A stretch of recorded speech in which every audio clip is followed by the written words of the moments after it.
Okay, तो हम यहाँ पर ये पढ़ने वाले थे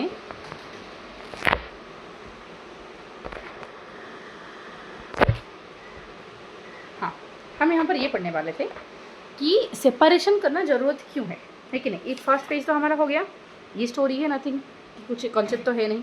फर्स्ट हमारा ये ज़रूरत है जानना कि सेपरेशन करना चीज़ें चाहिए क्यों, हम सेपरेशन करते हैं क्यों है, और सेपरेशन होता क्या है, और चीज़ें को सेपरेशन करने का फ़ायदा क्या है कि नहीं। फिर वो पता चलने के बाद हम देखेंगे कि सेपरेशन जो करते हैं, हर चीज़ को क्या एक तरीके से हम सेपरेट कर सकते हैं? नहीं, क्योंकि हर चीज़ का शेप अलग अलग होता है, साइज अलग अलग होता है कि नहीं, उनका स्टेट भी अलग अलग होता है, कुछ लिक्विड होते हैं, कुछ सॉलिड होते हैं, है कि नहीं। कोई सॉलिड चीज़ को तो हम हाथ से पिक करके निकाल सकते हैं, क्या लिक्विड को हाथ से पिक करके निकाल सकते हैं? पॉसिबल नहीं है। तो इसीलिए क्योंकि सबका शेप अलग अलग है, सबका साइज अलग अलग है, स्टेट अलग अलग है, चीज़ें अलग अलग है, सबका नेचर अलग अलग है, इसीलिए हमें क्या करना पड़ेगा, सेपरेशन का अलग अलग मेथड यूज करना पड़ता है कि नहीं।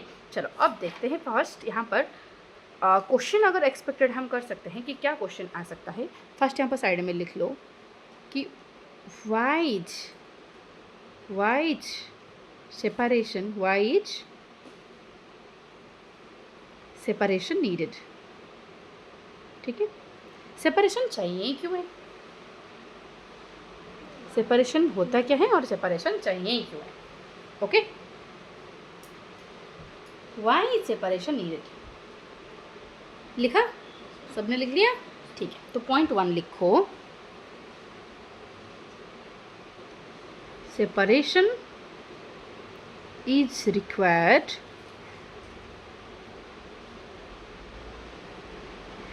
To make the things clean or pure. Sometimes we need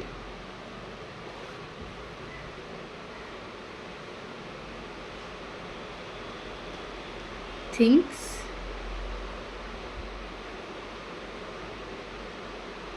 to be used individually,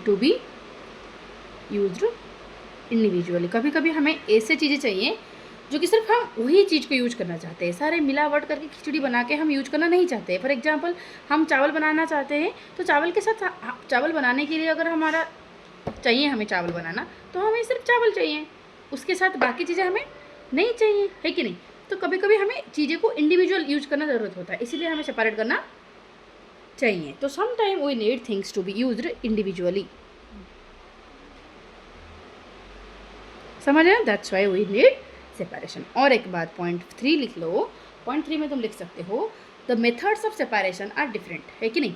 चीज़ें को सेपरेट करना जरूरी है, बट सारे चीज़ें को एक ही तरीके से सेपरेट नहीं किया जा सकता, है कि नहीं। तो इसीलिए सेपरेशन करने का तरीका जो है, मेथड जो है, वो अलग अलग है। क्यों अलग अलग है? Because things are different, their shape, size and their state is different, their nature is different, इसीलिए। तो लिखेंगे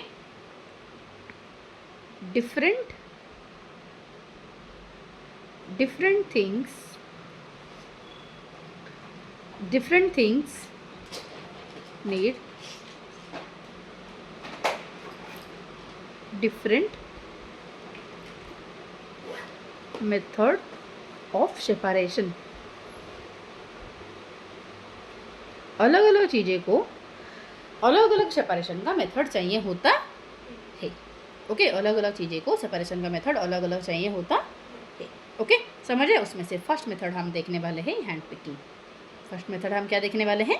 हैंड पिकिंग। तो आ जाएगा क्वेश्चन 2 मार्क का कि what is hand, the different things लिखो, the different things need different methods of separation, different things need different methods of separation. Done, चलो वेरी गुड। पॉइंट इसमें से और क्या क्वेश्चन आ सकता है? देखो, हमने बोला कि सेपरेशन का अलग अलग मेथड है, तो चलो फिर क्या क्या मेथड है देखते हैं, है कि नहीं। तो फर्स्ट मेथड है हैंड पिकिंग। तो what is hand picking, question आ जाएगा व्हाट इज हैंड पिकिंग। अगर 2 मार्क का क्वेश्चन आए तो हम फिर क्या लिखें? क्वेश्चन है व्हाट इज हैंड पिकिंग।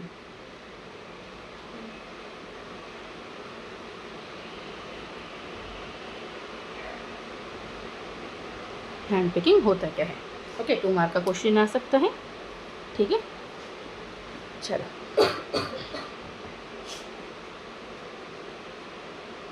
ये तो आंसर होगा, यहाँ पर लिखा गया है इस पेज का सेकंड पैराग्राफ, ठीक है। The method of picking by hand from a mixture when 2 or more substances are mixed such as small stones and husk from wheat and rice is called hand picking। यहाँ से यहाँ तक, ठीक है। First point हो जाएगा कि the method of picking by hand, हाथ से पिक करके जो सेपरेट करते हैं फ्रॉम मिक्सचर, 2 या फिर 2 से ज़्यादा सब्सटेंस मिला हुआ होगा, उन सारे मिलावट चीज़ें को हम क्या करेंगे, हाथ से पिक करके सेपरेट करेंगे। जैसे कि एग्जांपल, स्टोन्स को, हॉर्स को हम सेपरेट कर रहे हैं व्हीट एंड राइस से, उसे बोलते हैं हैंड पिकिंग। तो यहाँ से हम लिख सकते हैं कि the method of picking by hand from a mixture is called hand picking. Example, small stones and horse from wheat and rice, ठीक है। तो यहाँ पर आराम से हम 2 पॉइंट कर सकते हैं, ठीक है। तो सुनो, हैंड पिकिंग का हम 2 पॉइंट आराम से लिख सकते हैं। कैसे लिखेंगे, यहाँ पर अगर यहाँ पर जगह नहीं हो रहा है तो क्या करती हूँ मैं, यहाँ पर जगह नहीं हो रही है तो यहाँ पर थोड़ा सा एडजस्ट करके मैं लिख रही हूँ, ठीक है।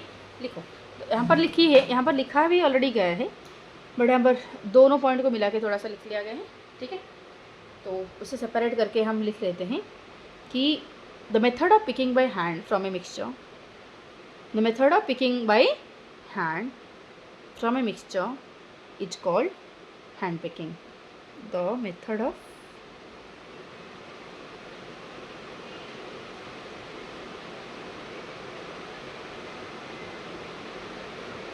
picking by hand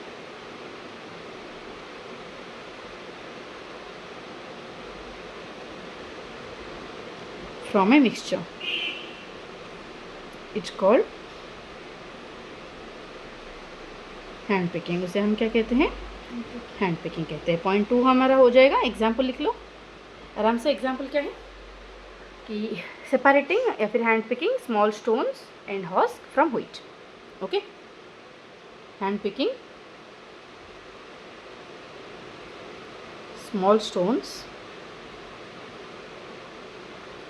from wheat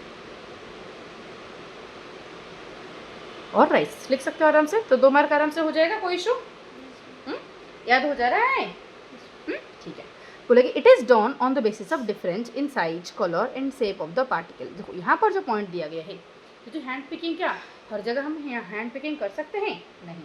कब कर सकते हैं, किस केस में हम हैंड पिकिंग का मेथड अप्लाई कर सकते हैं? देखो, साइज के ऊपर डिपेंड करता है। अगर साइज बहुत छोटा होगा तो क्या हम हैंड पिक कर सकते हैं? बताओ,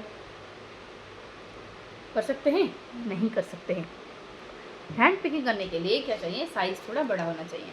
अगर साइज़ बहुत सारा छोटा हो गया तो क्या हम हाथ से ऐसे निकाल सकते हैं? बहुत छोटी चीज़ों को हाथ से निकाला जा सकता है क्या?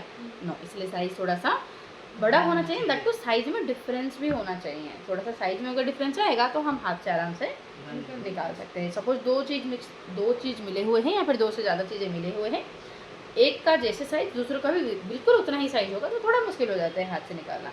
अगर एक बहुत छोटा दूसरा थोड़ा बड़ा होगा तो आराम से हाथ से निकाला जा सकता है, ठीक है। और क्या होना चाहिए, कलर सेम नहीं होना चाहिए, कलर कंट्रास्ट होना चाहिए। कलर अलग होगा तो आराम से हमें दिखाई देगा और हाथ से हम निकाल सकते हैं। शेप भी अलग अलग होना चाहिए, ठीक है। तो हैंड पिकिंग कब करें, डिपेंड करता है on the basis of size, colour and shape of the particle. If the particle to be removed are present in small quantity, okay, मतलब जिस चीज़ को हम हाथ से निकालना चाहते हैं उसका नंबर अगर कम है, मतलब वो बहुत स्मॉल क्वांटिटी में अगर वो है तो आराम से हम हाथ से निकाल सकते हैं।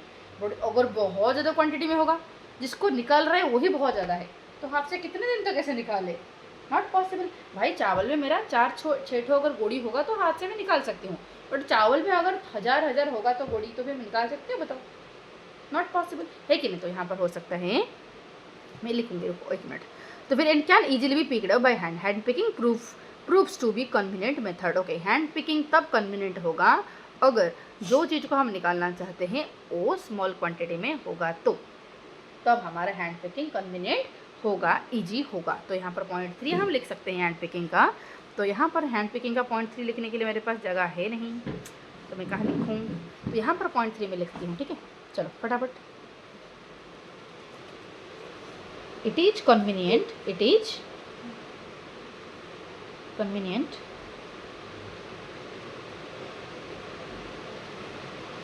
it is convenient when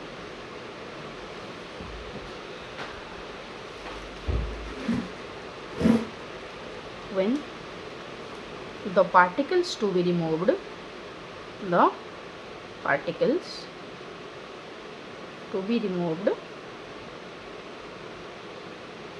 is less in quantity. Is less in quantity. अगर क्वांटिटी में कम होगा तो हम आराम से कन्वीनियंट तरीके से हैंड पिकिंग मेथड यूज़ कर सकते हैं. समझ आया ना? कोई इशू बताओ. रेडी? तो यहाँ पे बोला कि at lunch Mali and Wali are served steaming hot vegetables pulao. While eating the pulao, Nani observes that Mali is separating whole black peppers from the pulao and is placing them aside on his plate. Wali playfully teases, "Wow, this is a hand-picking method. Nice one." Nani tells them about the benefits of black pepper and encourages Mali to eat it. Okay, मतलब hand picking का और एक example दिया गया है कि जब हम पुलाव, सपोज यहाँ पर दिया गया है पुलाव का एग्जाम्पल कि पुलाव दिया गया है, वहाँ पर ब्लैक पेपर डाला गया है, तो जिसको पसंद नहीं वो हाथ से निकाल के साइड में रखता है. तो ये वही कर रहे हैं, माली वही कर रही है और बाली उसको मजाक उड़ाते हुए बोल रहे हैं कि या वाह वाह, ये भी हैंड पिकिंग का मेथड है. कि नहीं, तुम भी जो खाना है तुम्हें खाना अगर परोसा जाता है, फिर तुम्हें ऐसे खाने में कोई चीज़ पसंद नहीं है, पर्टिकुलरली ज़्यादा बच्चे क्या करते हैं, बैंगन को निकालते हैं, या फिर कुछ बच्चे बाकी जिसको भी जो पसंद नहीं है वो हाथ से ऐसे निकाल के साइड में रखते हैं, जो भी है. ठीक है, तो निकाल के रखते हो कि नहीं साइड में, तो वही होता है तुम्हारा हैंड पिकिंग का मेथड. रेडी? चलो. लेकिन later in the day their mama takes them to the fields where they observe bundles of harvested wheat stalks laying in the field. Okay, later मतलब बाद में, दिन का बाद में खाना पीना हो गया. फिर मामा ने क्या किया, उनको लेके खेतों को गए जहाँ पर उन्होंने ऑब्जर्व किया कि bundles of harvested wheat. Okay, जो व्हीट ऑलरेडी हार्वेस्ट हो चुका था, व्हीट का स्टॉक सारे बंडल करके रखा गया था. Some stalks are spread in the sun for drying. कुछ स्टॉक्स को इस तरह धूप में डाला गया था ताकि ये सूखे. ठीक है, सुखाने के लिए सन में इसे डाला गया था. Both of them pick up a stalk each and notice numerous grains attached to it. Okay, फिर दोनों ही माली एंड वाली दोनों ही क्या किए, ऐसे जो बंडल है उस बंडल को उठाए और देखे कि हर एक स्टॉक में बहुत सारे न्यूमरस मतलब बहुत ज़्यादा नंबर में ग्रेन्स अटैच्ड था. ग्रेन्स में देखो, ये तो जानते हो ना तुम सब ना, बताऊँ. देखो, जो पैडी होता है, पैडी का तो पेड़ को सब, पैडी का जो ट्री सबने देखा होगा पैडी को, लेकिन तो ये जो होता है पैडी का इस तरह नहीं होता, इस तरह थोड़ा सा होता है. ये जो ग्रेन्स जहाँ पर लगे होते हैं, यहाँ पर छोटे छोटे ग्रेन्स लगे हुए होते हैं, ठीक है नहीं. तो स्टॉक तो इस तरह पूरा लंबा होता है, बट यहाँ पर छोटे छोटे ग्रेन्स बहुत सारा लगे होते हैं, है कि नहीं. तो यहाँ पर उन्होंने वही ऑब्जर्व किया. A group of farmers are beating the stalks on a large wooden log. Okay, और कुछ फार्मर्स क्या कर रहे थे, उन स्टॉक्स को इस तरह पकड़ के क्या करते थे, इस तरह पीटते थे. ओके, हिट करते थे, एक लंबा सा वुडन लॉग के ऊपर इस तरह जोर जोर का बीटिंग करते थे. ठीक है, तो फिर माली बोला कि अरे भाई उसे क्यों पीट रहे हो, है कि नहीं, वो बेचारा मर जाएगा, उसे क्यों पीट रहे हो. तो why are they doing this, Wali ने पूछा मामा को. तो मामा एक्सप्लेन किए कि they are beating the stalks to separate the grains. Okay, और क्यों बीट कर रहे थे, ताकि इन स्टॉक से छोटे छोटे ग्रेन्स निकल जाए, सेपरेट हो जाए, है कि नहीं. और इस प्रोसेस को कहा जाता है थ्रेसिंग. क्या कहा जाता है, थ्रेसिंग. एंड फार्मर, तो threshing is another method of separation. ठीक है, चीज़ें को सेपरेट करने का और एक मेथड को हम कहते हैं थ्रेसिंग. और इस थ्रेसिंग मेथड में हम क्या करते हैं, the grains are separated from stalk. ठीक है, by beating. Okay, by beating the stalk on a wooden log. ठीक है, समझ आए कि. तो फार्मर्स वर्क हार्ड, फार्मर बहुत मेहनत करते हैं. Yet they enjoy their work, फिर भी वो अपना काम को एंजॉय करते हैं. From time to time they sing folk songs while working. Okay, जब काम करते हैं तो काम करने के टाइम खुद को थोड़ा सा एंटरटेन रखने के लिए गाना गाते गाते काम करते हैं, है कि नहीं. तो यहाँ पर सवाल क्या आ जाएगा, मैं पहले यहाँ से यहाँ तक पढ़ा देती हूँ, फिर मैं बोलूँगी किस तरह क्वेश्चन यहाँ से एक्सपेक्ट किया जा सकता है. ठीक है, चलो. तो यहाँ पर बोला है the separated grains get mixed with files of husk. Okay, जो चीज़ें सेपरेट हुआ है, क्या सिर्फ अगर मैं तुम्हें पीटूँगी या फिर मैं कोई घास का या फिर मैं जो ग्रेन का जो स्टॉक को मैं पीटूँगी, तो सिर्फ ग्रेन आएगा या फिर थोड़ा सा पत्ते भी उसमें से आ जाएगा, क्योंकि पीट रहे तो बाकी पार्ट्स भी तो थोड़ा थोड़ा आ जाएगा ना, सिर्फ ग्रेन्स तो नहीं आएगा, ग्रेन के साथ साथ बाकी उसका कुछ पत्ते का हिस्सा, कुछ स्टॉक का कुछ हिस्सा आ जाएगा, तो उन्हीं को ही बोला जाता है हस्क। उसे क्या बोला जाता है? हस्क। तो फिर उसे कैसे सेपरेट करें? हमें तो सिर्फ प्योर ग्रेन चाहिए था, और उसके साथ बाकी अनवांटेड चीज़ें भी आ गया, तो उसे कैसे सेपरेट करें? तो बाली whispers to माली कि with the farmers hand pick the grains to remove them from so much husk। Okay, Bali बोला कि क्या फार्मर्स इन हस्क को सेपरेट करने के लिए हाथ से निकालेंगे, हैंड पिकिंग मेथड अप्लाई करेंगे? बोलो, हस्क तो इतने सारे ज़्यादा होंगे, तो हस्क को हम हाथ से निकालेंगे? कोई इजी तरीका है क्या? जी, इजी तरीका है, और उस इजी तरीके को हम बोलते हैं विनोइंग। क्या कहते हैं?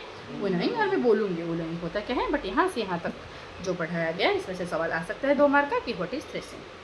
क्या हो जाएगा? What is threshing. तो लिखो क्वेश्चन,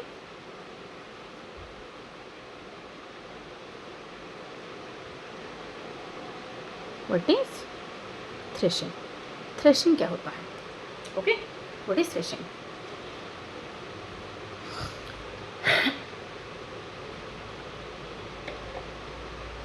देखो, तो फर्स्ट हो जाएगा हमारा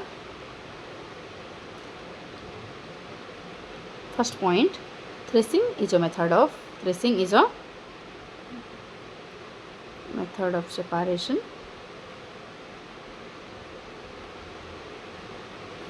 in which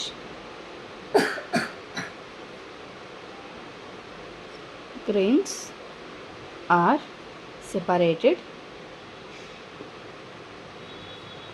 from stalk by beating। ठीक है,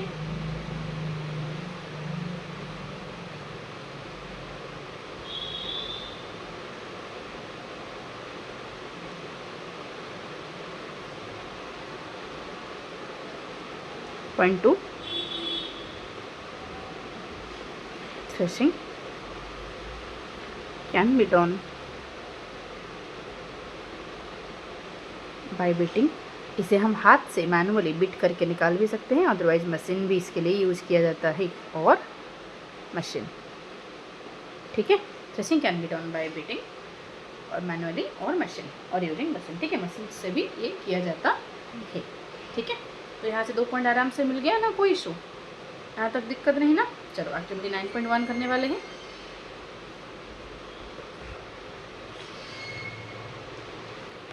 सुनो, तो यहाँ पर बोला कि take a handful of roasted peanuts and drop them between your palms. What happens? Is it possible to separate the removed skin and the peanuts? Now try blowing it. What do you observe? Which of these components removed peanut skins or peanuts are blown away? You observed that blowing air separates the heavier and lighter components. How do you think farmers separate so many grains from husk?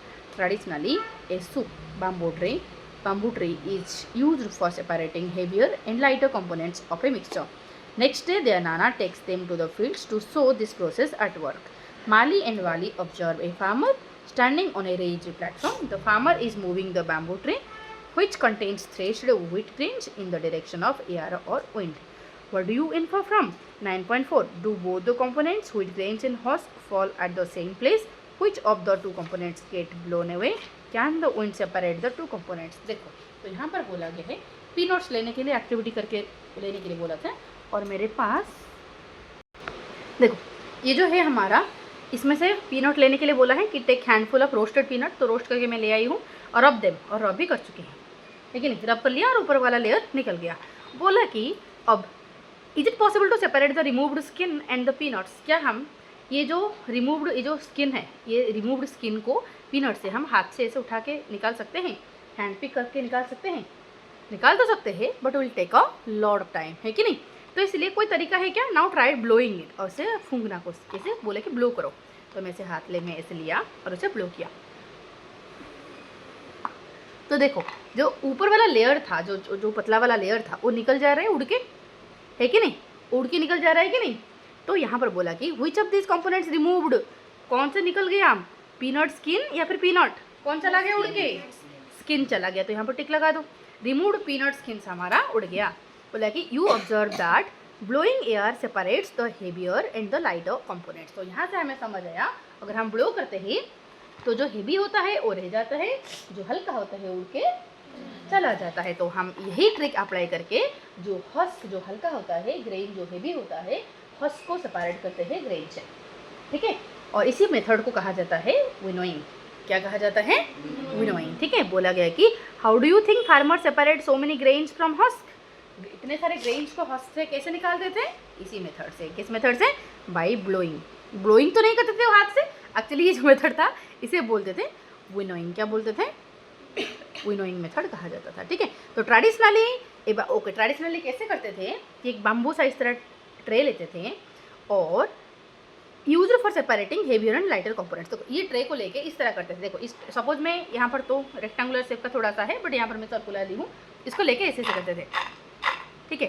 तो ये जो जहर है तो थोड़ा सा हवा होता है, तो विंड बहने के कारण ये जो लेयर वाला होता है ये निकल के चला जाता है कि नहीं। तो इसी तरह ट्रेडिशनली सेपरेट किया जाता था। तो next day their nana takes them to the field to show this process at work, कि ये प्रोसेस काम कैसे करता है एक्चुअली में वो दिखाने के लिए नाना जी लेके चले गए दोनों को, ठीक है। फिर Mali and Wali observer farmer standing on the raised platform. Mali और वाली दोनों ऑब्जर्व किए कि एक फार्मर था, वो एक थोड़ा सा उठा हुआ जगह, थोड़ा सा हाइट वाला जगह में वो खड़ा था। इस तरह थोड़ा सा उठा हुआ जगह में वो खड़ा था। फिर यहाँ पर हाथ में वो बैम्बू का ट्रे लेके यहाँ पर ग्रेन्स लेता था, और ग्रेन्स लेके क्या करता था? सुनो, तो बोला कि standing on the raised platform and the farmer is moving the bamboo tray which contains threshed wheat grains. Okay, bamboo tray में क्या रखा गया?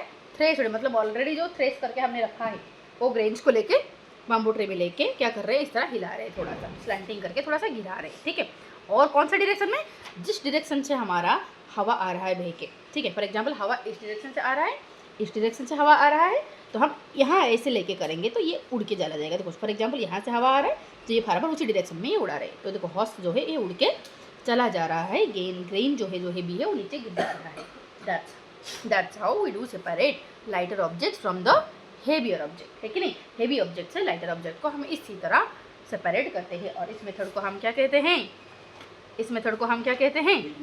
विनोइंग। तो यहाँ पर वही लिखने वाले हैं। तो व्हाट इज विनोइंग, ठीक है। सवाल आएगा, क्वेश्चन आ जाएगा, व्हाट इज विनोइंग, ओके। तो point 1 will be the method of separating heavier and lighter components of a mixture by wind और by blowing air is called winnowing, okay. जिस method में हम हेवियर ऑब्जेक्ट को lighter object से separate करते हैं हवा की मदद से, विंड की मदद से, उसे हम बोलते हैं विनोइंग। समझ आया कि? एग्जाम्पल इसका पॉइंट 2 अगर तुम देना चाहोगे, इसका एग्जाम्पल में दे दो कि सेपरेटिंग हस्क फ्रॉम ग्रेन से हस्क को सेपरेट करना विनोइंग मेथड से किया जाता है। समझ आया कि?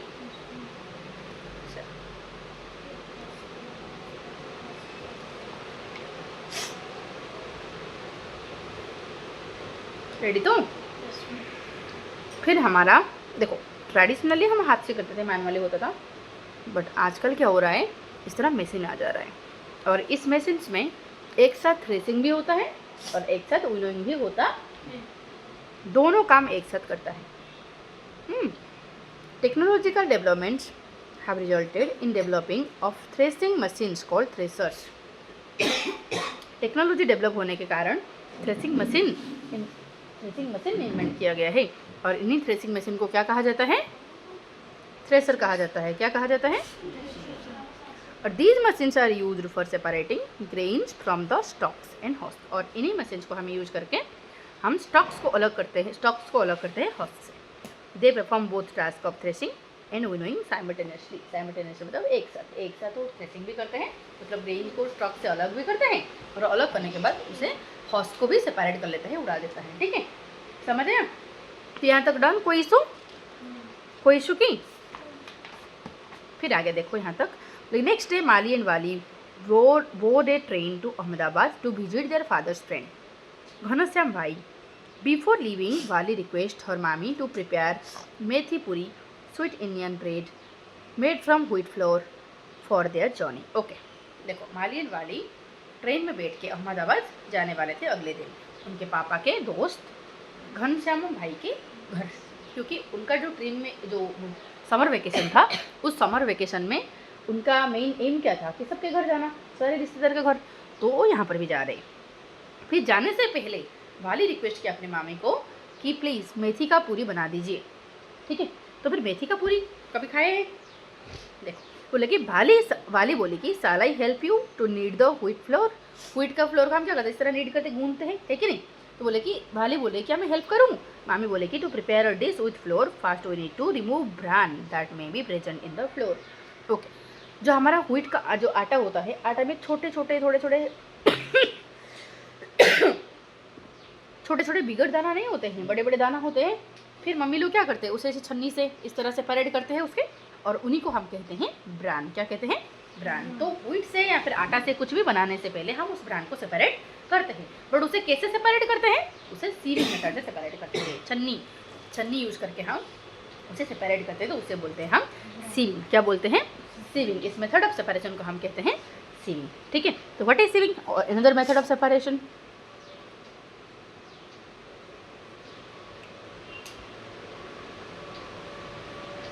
यहाँ से सवाल आ सकता है, लेकिन यहाँ से सवाल आ सकता है कि what is thresher and what is the function of it, और या फिर how does it work. Thresher है क्या है और ये कैसे काम करता है, ठीक है। यहाँ से क्वेश्चन आ सकता है, तो आराम से ही लिख सकते हो, ठीक है। ये यहाँ पर देखो बोला कि यहाँ पर लिख ही दो, बात के लिए मत छोड़ो। तो लिखो व्हाट इज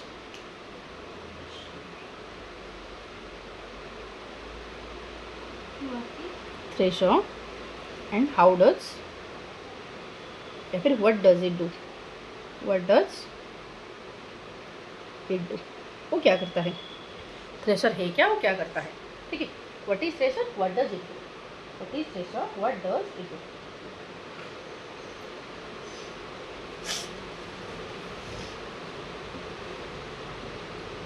हो गया। Point 1, technological developments have resulted in developing threshing machine which are called thresher. Point 2, कि these machines are used for separating grains from the stalks and husk. Point 3, they perform both tasks of threshing and winnowing simultaneously. आराम से आ जाएगा, समझ आए कि आगे बढ़ूँ। What is sieving? तो sieving क्या होता है, sieving allows the fine flour particles to pass through holes of sieve आज सोन इन फिगर 9.5। देखो, सीव में बहुत छोटे छोटे छेद होता है, तो आटा उन्हीं छोटे छोटे छेद से वो निकल के चला जाता है। आटे से थोड़ा बड़े पार्टिकल्स उस सीव के ऊपर रह जाते हैं, इसी तरह हम सेपरेट कर लेते हैं, है कि नहीं। तो बोला कि the bigger particles such as bran and small stones remain on the sieve. Carefully observe a sieve, are all the holes of the sieve the same size. क्या सीव के सारे होल्स सेम साइज के होते हैं, लगभग same size के होते हैं। Will sieving work if the holes of the sieve are larger than the substance. क्या सीविंग काम करेगा, जिस सब्सटेंस को हम निकलना चाहते हैं, अगर उस सब्सटेंस का होल, उस सब्सटेंस का साइज से इसका होल अगर बड़ा होगा तो वो निकलेगा नहीं। ये छोटा होगा तभी वो सब्सटेंस अंदर जा नहीं पाएगा, पास हो नहीं पाएगा, ऊपर रह जाएगा। अगर वही सब्सटेंस से ये होल, इसका होल ज़्यादा हो गया, बड़ा हो गया, तो फिर तो वो तो आराम से निकल के चला जाएगा, है कि नहीं। इसलिए no. Is there any difference in size between the particles that pass through the sieves and particles that remain on the sieve? Okay, मुझे बताओ, अगर मैं आटा से ब्रान को सेपरेट करती हूँ, तो आटा का पार्टिकल का साइज और ब्रान का साइज क्या थोड़ा अलग नहीं होता। ब्रान थोड़ा सा बिगर साइज का होता है, आटा थोड़ा सा स्मॉलर साइज का होता है। तो स्मॉलर पार्टिकल ये होल के थ्रू आराम से पास हो जाता है, बिगर पार्टिकल रह जाता है। इसलिए सीविंग के लिए क्या चाहिए, साइज में डिफरेंस चाहिए, ठीक है। साइज में अगर सेम साइज के होंगे तो पॉसिबल नहीं है। तो ये सॉलिड सॉलिड अगर मिक्सचर होगा और डिफरेंट साइज होना जरूरी है सीविंग के लिए, ठीक है। तो यहाँ पर लिखना है हमें व्हाट इज सीविंग। तो पॉइंट यहाँ पर लिखने के लिए जगह नहीं है, तो कहाँ लिखूँ मैं point, all are field. 2 point at least लिखना है। दे तो इरेजर दे तो।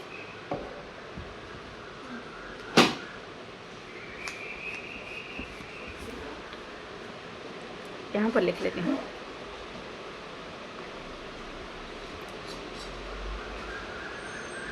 what is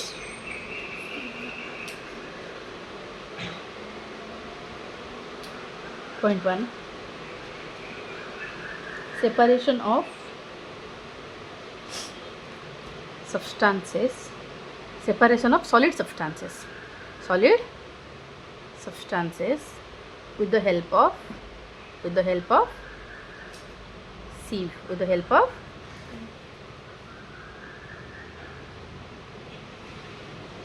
of sievage called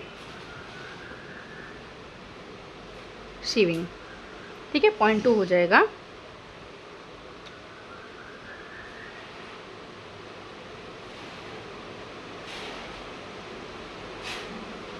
components of mixture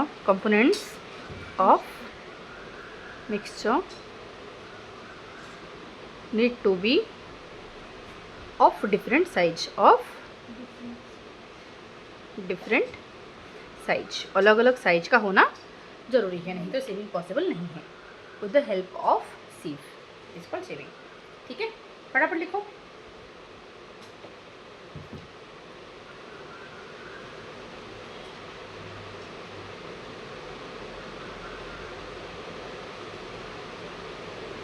ready?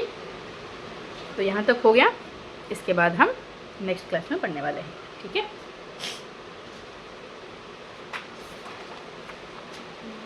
चलो।